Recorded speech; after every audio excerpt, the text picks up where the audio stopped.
요즘에 식당에 가면 참 국산을 찾아보기 어렵습니다.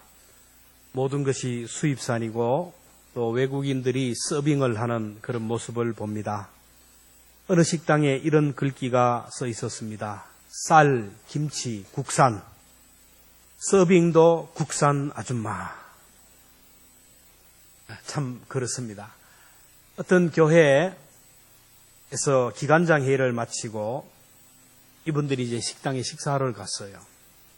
교회 기간장이 되니까 모두가 얼마나 열심이고 또 받은 은사대로 헌신하는지 모릅니다. 근데 성도들이 받는 은사를 로마서 12장에 보면 아주 간단하게 요약을 합니다. 여기에 보면 예언의 은사, 섬기는 은사, 가르치는 은사, 위로의 은사, 구제의 은사, 다스리는 은사, 긍휼의 은사가 있습니다.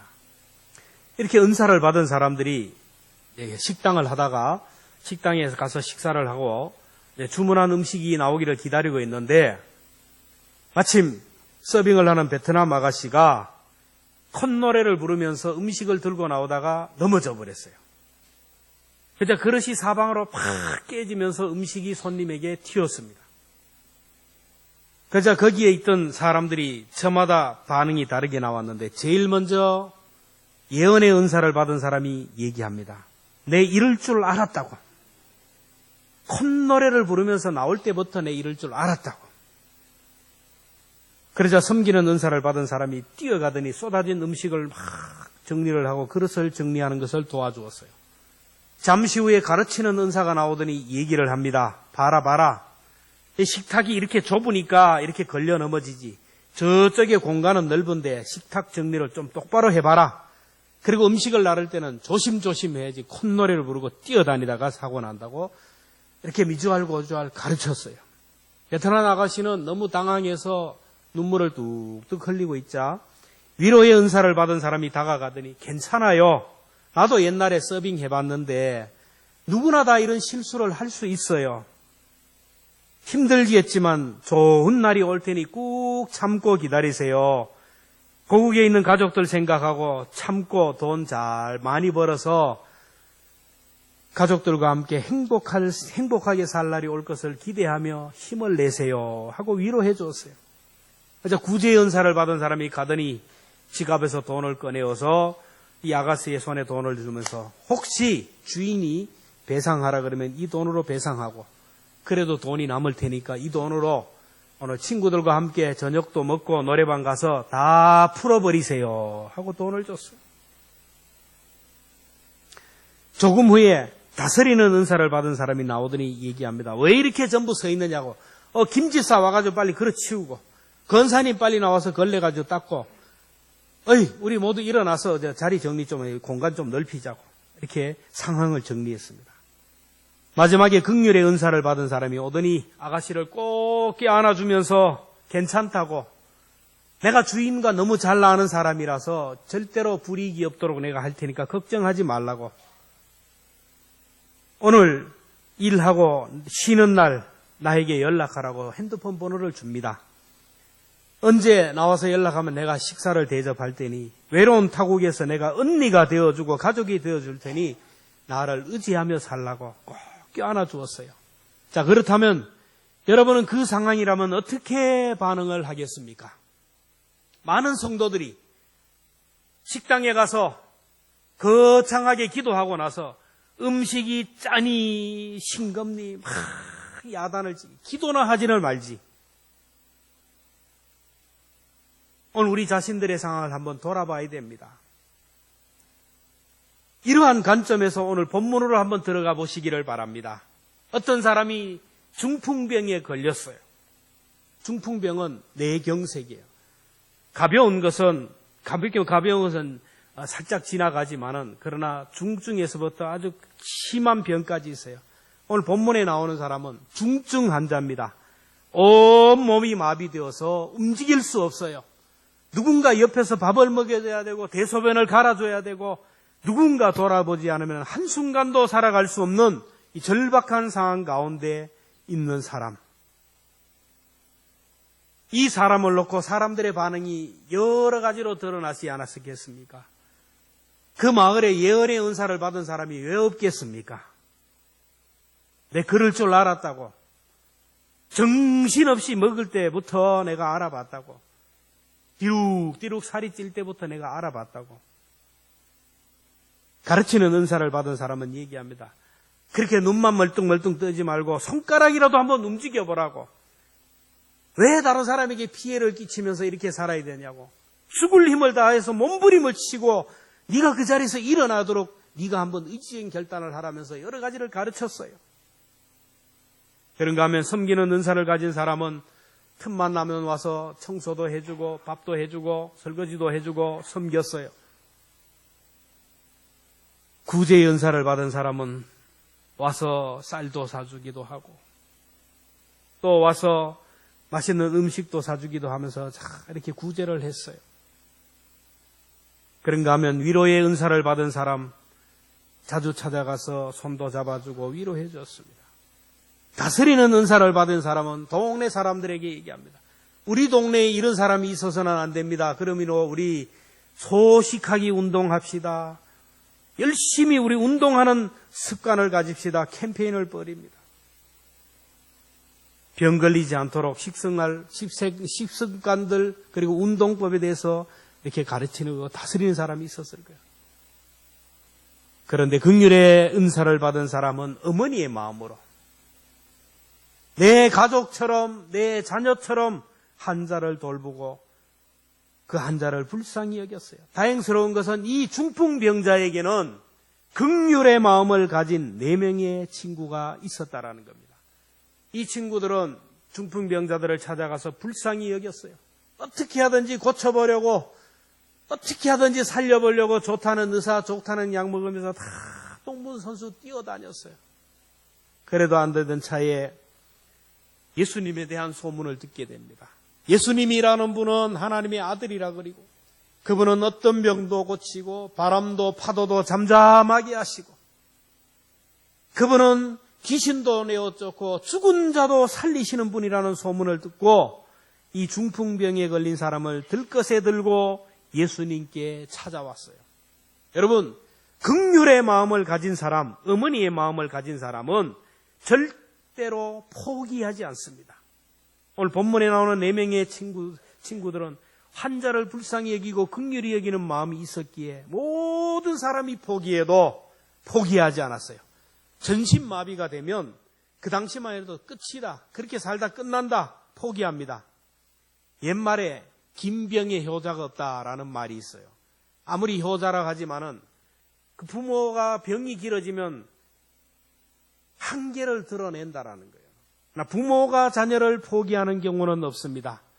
저는 지금까지 자녀가 아무리 효자라 해도 부모를 정성을 다하여 하다가 날이 가고 달이 가고 세월이 흐르면서 길어지니까 결국에는 포기하고 요양원에 보내고 요양원에 보내고 나서도 일주일에 한 번 가다가 한 달에 한 번 가고 나중에는 돌아가신다고 해도 안 가요. 나 자녀가 병이 걸린 그 부모는 변함이 없습니다. 포기하지 않습니다. 끝까지 사랑하는 거예요. 긍휼히 여기면 불쌍히 여기면 포기하지 않는다라는 겁니다. 중풍병에 걸린 이 친구를 들것에 들고 예수님께 왔는데 이미 예수님 주변에는 많은 사람들이 모여서 인산인해가 이루었어요. 오늘 2절을 함께 봅니다. 많은 사람이 모여서 문 앞까지도 들어설 자리가 없게 되었는데 예수께서 그들에게도 예수님에 대한 소문이 들리는으로 인하여 많은 사람들이 몰려듭니다. 여러분, 위급한 상황, 절박한 상황, 인생의 절벽에 간 사람들은 아주 사람들이 포악해지고 경쟁이 심해져요. 여러분, 이 동네 병원에서 뭐 병 그러다가 암 걸렸다 그러면 막 절박한 마음으로 막 병원에 서울에 가잖아요. 근데 거기에는 이미 전국에서 모여든 사람들이 많기 때문에 틈이 없어요. 기다려야 돼요. 나는 급해 죽겠는데 석 달, 넉 달을 기다려야 돼요.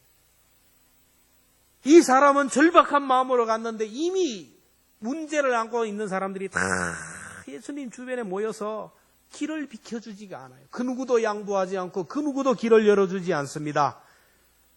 사람이라는 거대한 장애물을 맞게 됩니다. 그러나 이들은 한자를 불쌍히 여겼기에 이런 장애물을 극복하는 것을 봅니다. 4절에 보면 무리들 때문에 예수께 데려갈 수 없으므로 그 계신 곳에 지붕을 뚫어 구멍을 내고 중풍병자가 누운 상을 달아내리니. 이스라엘의 주택 형태를 보면 우리나라와 좀 다릅니다.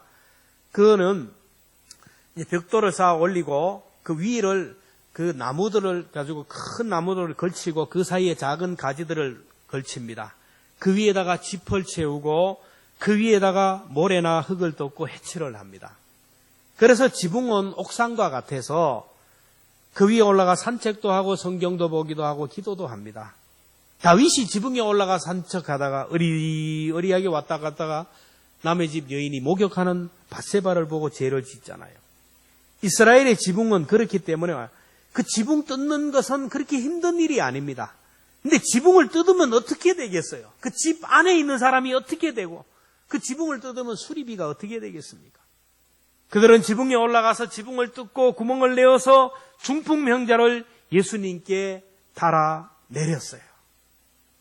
여러분 그림을 보십시오. 남의 지붕을 뜯어버렸어요. 밑에서 집회를 하는데 지붕을 뜯어버리니까 막 뭐가 떨어집니까? 먼지도 떨어지고 미친 아니야 막 소리를 지르고 난리가 났죠. 근데 그 장애를 극복하고 사람이 비난을 극복하고 그 한자를 예수님께 달아내렸어요. 사랑하면 불쌍히 여기면 어떤 장애물도 극복할 수 있는 줄로 믿습니다. 문제는 사랑하는 마음이고 긍휼히 여기는 마음이에요. 마태복음 15장에 보면 가나안 여인이 사랑하는 딸이 너무 흉악한 귀신이 들어서 이 귀신에 사로잡힌 딸 물에도 뛰어들고 불 속에도 뛰어들고 가시덤불에도 뛰어들고 사람 구실을 못하는 거예요. 이 딸을 살리기 위하여 예수님께 가는데 자기 일이라면 벌써 예수님께 가다가 포기하고 말았어요. 딸 문제로 예수님께 갔는데 제자들이 거부를 합니다. 무시를 합니다.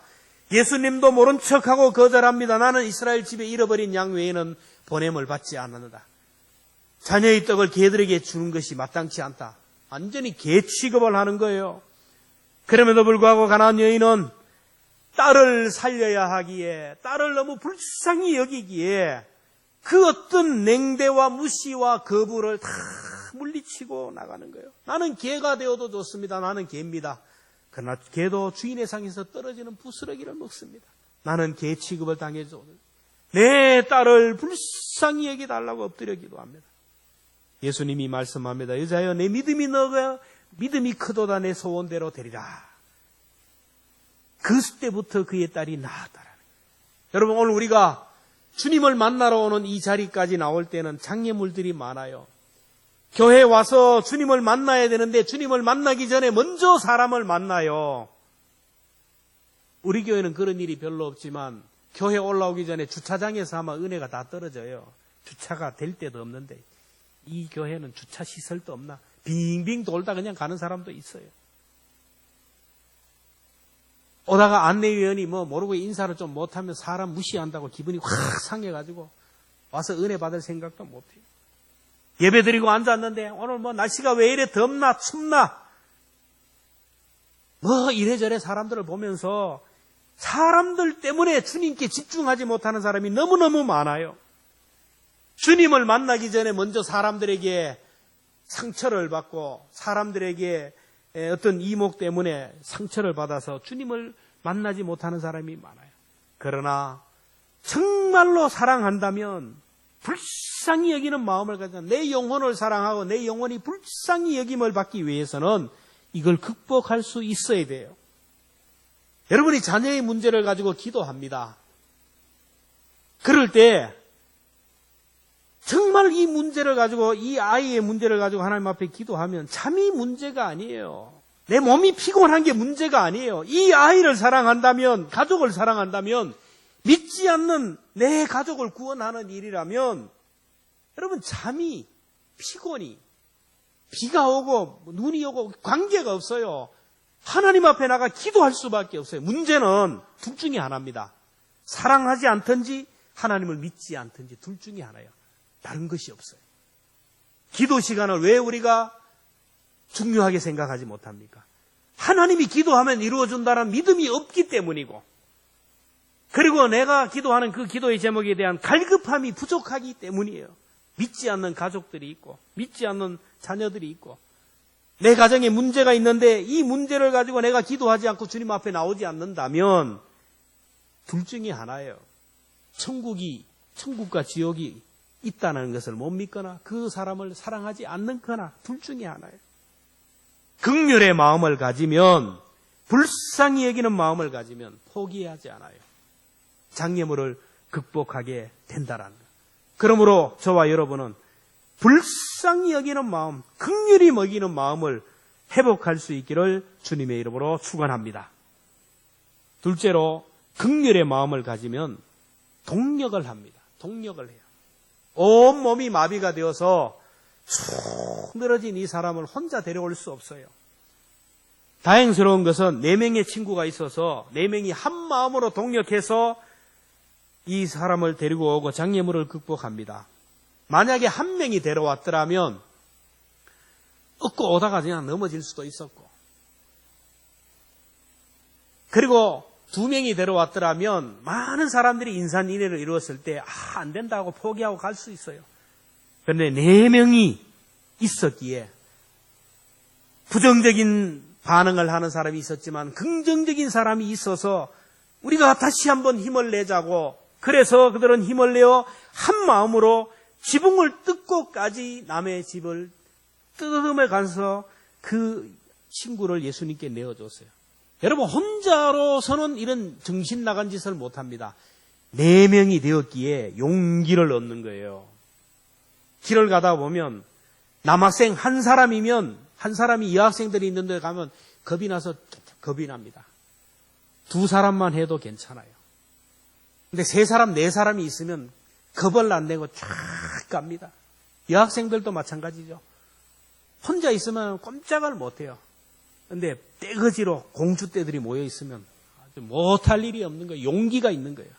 여러분, 우리 교회도 긍휼의 마음, 성령님의 마음을 가진 사람이 많으면 많을수록 교회가 일을 저질러요. 긍휼의 마음을 가진 교회가 큰 일을 할 수 있다는 겁니다. 우리가 한 영혼을 주님께 인도하기 위해서는 나 혼자 안 돼요. 함께 할 수 있는 동력자를 구해야 돼요. 내 남편을 내가 구원하기 위해서 기도하고 안 한 사람이 어디 있겠어? 안 돼요. 그래서 동력자를 구해야 돼요. 교회 안에서 남편과 친한 사람이 누구인지를 연결하고, 그래서 교회 오기 전에 먼저 밖에서 만날 수 있도록 식사도 함께하고 교제도 함께 해야 돼요. 여러분, 그 사람, 우리가 교회로 막바로 나오는 것이 너무 쉽지만은 그들이 교회로 들어오는 것은 이거는 엄청난 일이에요. 그래서 누군가 중간에서 다리가 되어야 돼요. 교회로 들어오기 전에 먼저 구역 가정을 통해서든지 아니면 식당에서 만나고 그 다리를 통해서 넘어올 수가 있다라는 거예요. 그래서 내가 전도해야 될 사람 나 혼자 안 되기 때문에 그 사람과 가까운 사람이 누군지를 알고 만나게 하고 서로 같이 식사도 하고 또 교회 안에 또 다른 사람을 소개하면서 동력을 해야 돼요. 동력해야 됩니다. 예수님이 70명의 전도대를 파송할 때 2명씩 짝을 지어서 35개 팀을 보냈어요. 저도 전도 훈련을 받을 때 해봤는데 한 사람이 가면 안 돼. 2사람이 가야 됩니다. 한 사람은 전도할 수 있도록 하고 한 사람은 뒤에서 뒷문을 지키고 이렇게 사탄이 역사하지 못하도록 뒤에서 기도로 하고 모든 환경을 인도해야 돼요. 여러분, 우리가 전도하라 할 때 혼자 안 돼요. 같이 해야 돼요. 같이 해야 돼요. 같이 기도하고 같이 가야 돼요. 여러분, 단거리는 혼자 갈 수 있어요. 그러나 장거리는 혼자가 힘들어요. 천국 가는 순례의 길은 혼자 가기 힘들어요. 가정에서 나 혼자 가기가 쉽습니까? 같이 가야 됩니다. 가족들도 같이 해야 돼요. 믿지 않는 사람들과 함께 동행할 때 행복하는 거예요. 고 함석헌 선생님의 그 사람을 가졌는가라는 시가 있는데 읽으면 읽을수록 참 의미가 있고 감동을 줘요. 말리길 나서는 길 처자를 내맡기며 맘 놓고 갈 만한 사람, 그 사람을 그대는 가졌는가? 여러분, 미국에 한 2주 여행할 때 내 아이를 맡겨놓고 안심하고 갈 수 있는 그 사람이 있느냐 이거죠. 온 세상 다 나를 버려 마음이 외로울 때에도 저 마음이야 하고 믿어지는 그 사람을 그대는 가졌는가? 탔던 배 꺼지는 시간, 배가 침몰해서 죽어야 되는데 구명대 하나가 있는데 그걸 가지고 서로 네가 살아라 하면서 양보할 수 있는 그 사람을 그대는 가졌는가? 잊지 못할 이 세상 놓고 떠나라고 할 때, 이 세상 떠나라고 할 때 저 하나만 있으면 하고 빙긋이 눈을 감을 수 있는 그 사람을 그대는 가졌는가? 내가 왜 가야 되느냐고, 내가 왜, 저 인간은 사는데 내가 왜, 그것이 아니라 나는 떠나지만은 그래도 제가 우리 가정에 있으니, 제가 우리 가족을 지키니 하고 눈을 감고 갈 수 있는, 온 세상의 찬송보다 아니하고 가만히 머리 흔들 그 한 얼굴 생각에 알뜰한 유혹을 물리치게 될 그 사람을 그대는 가졌는가? 여러분, 우리가 인생을 살아가면서 이런 사람을 가져야 돼요. 돈이 아무리 많아도 이런 사람이 없으면 가난한 사람이에요. 아무것도 가진 것이 없지만 이런 사람이 있는 사람이 부유한 사람이고 행복한 사람이에요. 중풍병자는 당시만 해도 불치병입니다. 일단 그 병이 걸리면 끝나는 거예요. 죽는 것입니다. 아마 본인도 스스로 포기하고 가족도 포기했어요. 그러나 포기할 수 없었던 친구들이 있었어요. 그를 포기하기에는 너무너무 소중한 생명이고 너무너무 소중한 친구들이었어요. 오늘 우리들이 가슴에 품고 기도하는 영혼들, 우리들이 구원해야 할 그 영혼들 포기하기에는 너무너무 소중한 사람들이 아닙니까? 그리고 나 혼자 천국 갈 수 없어요. 같이 들어가야 돼요. 최근에 미국의 텍사스주에서 마라톤 경기가 열렸는데 아주 감동적인 이야기가 전해집니다. 마라톤 대회에서 1위로 달리던 한 여인이 있어요. 셀프라는 이 여인이 1위로 달리다가 결승전을 바로 코앞에 두고 다리에 쥐가 나면서 다리가 풀려서 흔들려 넘어졌어요. 1위를 추격하기 위하여 죽을 힘을 다하여 2위 자리를 뛰어가던 17살 고등학생 구터머리라는 선수가 있는데 1위가 다리가 흔들리면서 넘어지자 보통 사람 같으면 할렐루야 하나님의 뜻입니다 하고 탁 들어가서 1등을 할 터인데 넘어진 1위 선수를 부축해서 결승선으로 들어왔어요. 넘어졌던 선수를 결승전으로 들어와서 자기가 들어간 것이 아니고 이 선수를 먼저 1등으로 보내고 자기가 들어갔어요. 1등 우승자가 경기 후에 인터뷰를 통해서 이런 말을 합니다. 루터먼 선수가 내게로 와서 이런 얘기를 했습니다. 당신은 결승선을 통과할 자격이 있는 사람입니다. 거의 다 왔어요.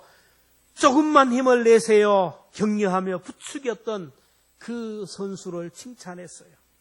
1위 자리를 내어준 2위 선수 루터먼도 얘기합니다. 내가 그 순간에 할 수 있었던 것은 넘어진 1등 선수를 일으켜 세우는 그것밖에 다른 생각을 하지 않았습니다. 이 아름다운 모습을 보고 누가 1등이고 누가 2등이라고 편을 가르겠습니까? 모두가 두 사람을 영웅으로 보았어요. 여러분, 저 천국은 나 혼자 가서는 안 됩니다. 내 남편 두고 내 자녀 두고 나 혼자 천국에 간다면 이 얼마나 부끄러운 구원이겠어요. 온 가정이 손에 손을 잡고 같이 가야 되고 그리고 내가 사랑하는 사람들과 함께 가야 되는 거예요. 함께 갑시다. 내 아버지지. 여러분, 긍휼의 마음이 있는 사람은 동력을 합니다. 저와 여러분 모두가 동력자들을 많이 세우기를 바라고 천국 가는 순례의 길에 너무 외롭지 않도록 아론과 울처럼 내 손을 붙들어 줄 수 있는 사람, 믿음의 사람들을 많이 가질 수 있기를 주님의 이름으로 축원합니다. 마지막으로 긍휼의 마음을 주님은 믿음이라고 얘기했어요. 중풍병에 걸린 이 사람을 불쌍히 여기는 마음으로 예수님께 데려왔더니 예수님이 말씀하십니다. 5절 말씀 같이 봅니다. 예수께서 그들의 믿음을 보시고 중풍병자에게 이르시되 죽은 자야 내 죄사함을 받았느니라. 예수께서 그들의 믿음을 보시고 라고 했어요. 친구를 불쌍히 여기는 마음을 주님은 믿음이라고 얘기했어요. 주님이 정의하는 믿음은 다른 것이 아닙니다. 예수님처럼 불쌍히 여기는 마음, 긍휼히 여기는 마음, 사랑의 마음이 바로 믿음이라는 거예요. 여러분, 어떤 사람이 믿음이 있는 사람입니까? 교회 와서 열심히 기도하고 열심히 교회 봉사하고 헌금 많이 하는 게 아니에요. 주님이 기억하는 믿음은 예수님처럼 따뜻한 마음을 가지고 불쌍히 여기고 사랑하는 마음을 가지는 사람, 이 사람이 바로 믿음 있는 사람이라는 거예요. 어떤 사람이 믿음이 없어요? 자꾸 사람을 시기하고 미워하고 질투하고 끌어내리고 비방하고 이 믿음 없는 사람이에요. 마태복음 25장에 보면 우리가 장차 하나님의 심판대에 서면 반드시 심판대에 서면 나타나는 현상입니다. 하나님의 심판대에 섰을 때 하나님께서 오른편 양과 같은 사람과 왼편 염소와 같은 사람을 구분하는 거예요. 천국 갈 사람과 지옥 갈 사람을 구분한다라는 거예요. 그래서 오른편에 있는 사람에게 주님이 말씀합니다. 아버지께 복받을 사람이여, 너는 내가 줄일 때 먹을 것을 주고 목마를 때 마실 것을 주고 헐벗었을 때 옷을 입혀주고 병들었을 때 와서 돌아보고 감옥에 갇혔을 때 나를 찾아와 주었고 나그네 되었을 때 나를 영접해 주었다. 그래서 우측에 있는 사람들이 얘기해요. 언제 주님이 목말랐고 언제 주님이 나에게 오셨습니까? 그 순간 필름이 확 영상이 돌아갑니다. 그 옛날 길을 가다가 뜨거운 여름 길가에서 구걸하는 사람이 있는데 그 사람에게 내가 지갑을 열어서 적선을 했어요. 그 구걸하는 모습이 주님의 모습으로 보여요. 그 옛날 내가 어떤 성도가 병원에 입원해서 너무 고통스럽게 절망 가운데 우는 성도를 찾아가 위로하며 기도하고 위로해 줬는데 그때 병원에서 앉아있던 그 사람이 주님으로 보이는 거예요. 그리고 왼편에 있는 사람에게 얘기합니다. 저주를 받을 자들아, 너희는 내가 줄일 때 먹을 것도 안 주고 목마를 때 마실 것도 안 주고 헐벗었을 때 옷도 안 줬고 나그네 되었을 때 돌아보지도 않았고 병들었을 때 옥에 갇혔을 때 돌아보지 않아. 언제 주님이 그렇게 했습니까? 또 영상이 돌아갑니다. 뜨거운 여름에 구걸하는 주님이 있었는데 그걸 거절했던 것. 어떤 성도가 병원에 입원했다 그러는데도 한번 찾아가 보지도 않았고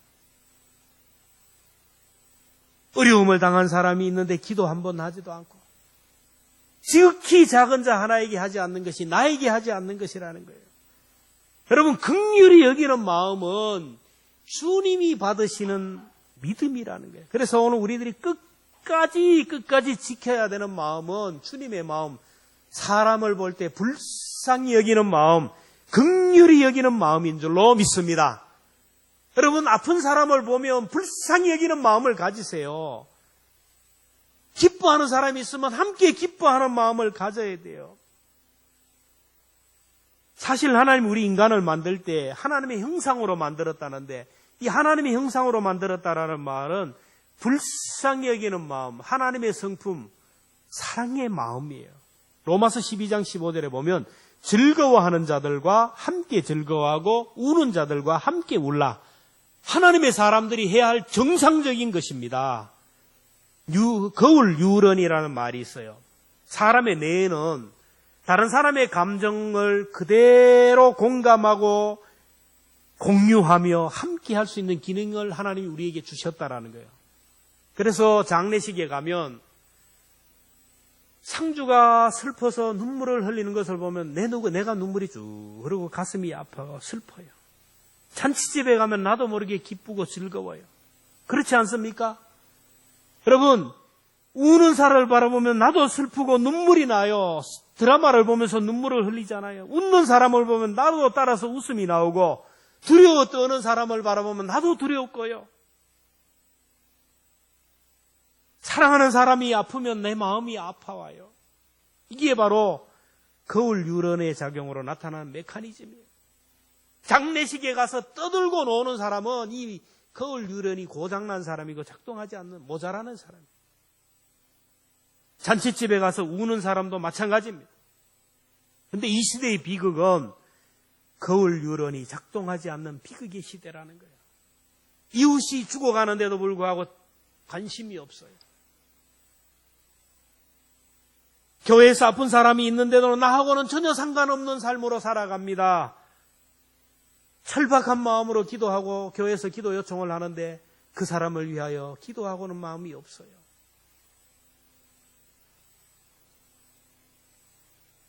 우는 사달이 있고 고통당하는 사람이 있으면 함께 아파하며 함께 기도해야 되는데 그런 마음이 부족해요. 기뻐하고 즐거워하는 사람이 있으면 함께 기뻐해야 되는데 슬슬 내 배가 아파오는 거예요. 내가 사랑하는 사람이 아직 복음 없이 살아가는데도 불구하고 감동이 없어요. 교회에서 창립기념주일을 맞이하여 한 영혼이라도 구원하자. MD 사역으로 하나님과 사람 사이에 중간 다리 놓는 역할을 하자고 그렇게 하는데도 아무런 감동이 없어. 나하고는 상관이 없는 거예요. 나하고는 관계가 없는 거예요. 이런 분들을 향하여 주님이 말씀합니다.